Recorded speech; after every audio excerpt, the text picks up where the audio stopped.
There are so many trail running shoes to choose from. How do you decide which is the right one for you?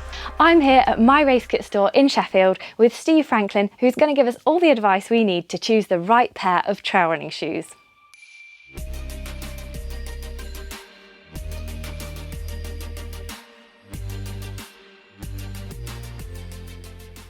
The first thing we tend to look at when someone comes in for a shoe is their foot shape. Obviously we've got to make sure the shoe's fit for purpose, but it might be fit for purpose but be totally the wrong shape for that person. Because if someone's got a foot this shape, there's no point in bringing them out a shoe with a really wide heel because it's just not going to work. And that's the importance of going into a store, because they'll have several shoes for you to try on in different shapes. If the shoe's the wrong shape, then it's useless. So one of the first things I always tell people is to look at the drop. Can you just explain a little bit about what the drop is, Steve, and why that might be important for some people? Okay, so the drop of the shoe, as simply as possible, is the difference in the height between the heel and the front of the foot. If your heel is a centimetre higher than the front, it's got a 10mm drop to it, so your foot's pitched at a slight angle. It can affect some people more than others, but it's always worth bearing in mind that when you're looking at shoes. So quite often with a slightly lower drop shoe, so something that's basically pan flat, where your foot's heel and toe at the same level, it can put a bit more stress on the calf and Achilles. And actually almost vice versa, if you get something with a very high drop, it can put more stress on the knees and the hips. It's not always the case, but it's worth bearing in mind. And then there's the grip. There's everything from super aggressive to not much more than a road shoe style of grip. So Steve, what type of grip is suitable for what kinds of terrain? You've got fell running shoes, which tend to have quite spaced studs, so the mud sheds well. They tend to be relatively deep as well, and they'll often be slightly kind of pyramidal.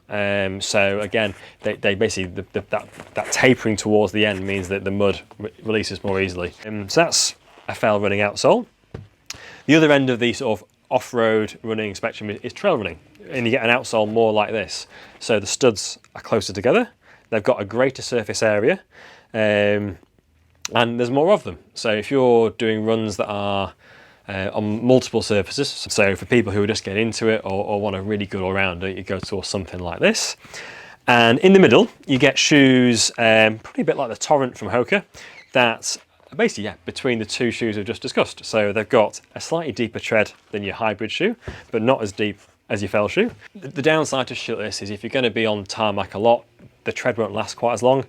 So it's potentially not best for someone who does 50-50 road and trail. But if you're more of, I don't know, a 60-40 split, then this is a really good bet, and it's going to do better in winter than something like your sort of 50-50 hybrid shoe here. So you mentioned the tarmac there.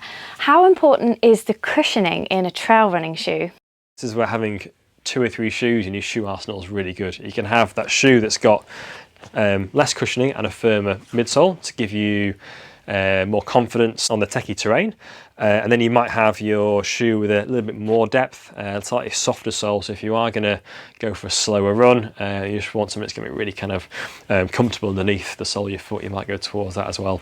And then if you really want it, you might have something in the middle for your tempo runs or your kind of slightly longer races that aren't too long, that aren't ultras. And what about support? In road running shoes we see neutral and pronation options, but this doesn't seem to apply to trail running shoes. Why is that?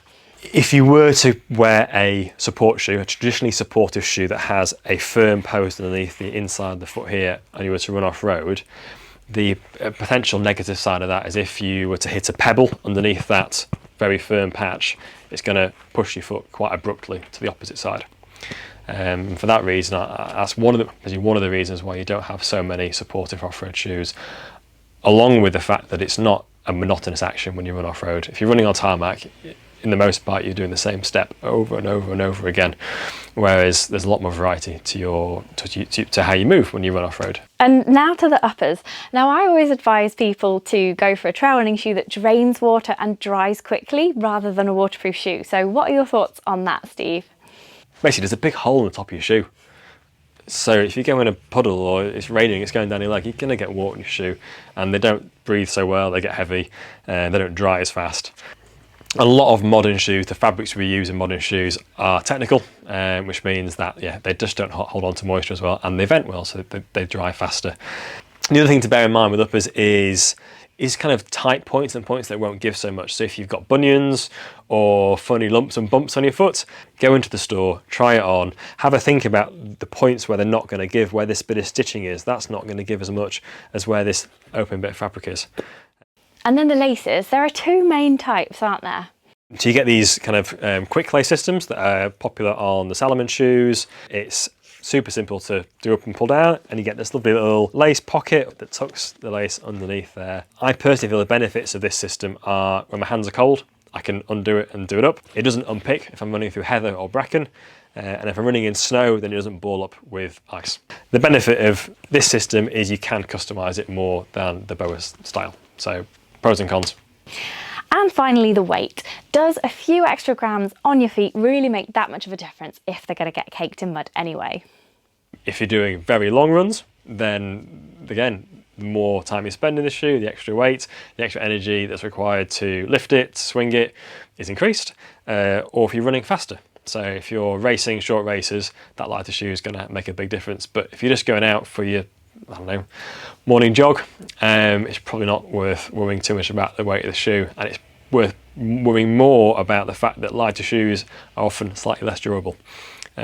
So always running in lightweight shoes means you might end up spending slightly more money. Thanks, Steve. That's all great advice. I hope that's given you an insight into what to look for in a trail running shoe and some good advice on what features that you might be able to choose from. So head to your nearest myRaceKit store in Sheffield or Essex, and their fully trained staff will help you find your perfect shoe.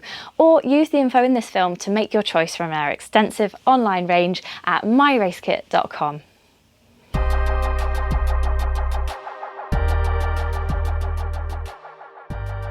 Does that make any sense, Claire? I just I just chunted on. Cat! So always running in lightweight shoes means you might end up spending slightly more money. That's brilliant. Which is great. Do that. Come and buy more shoes.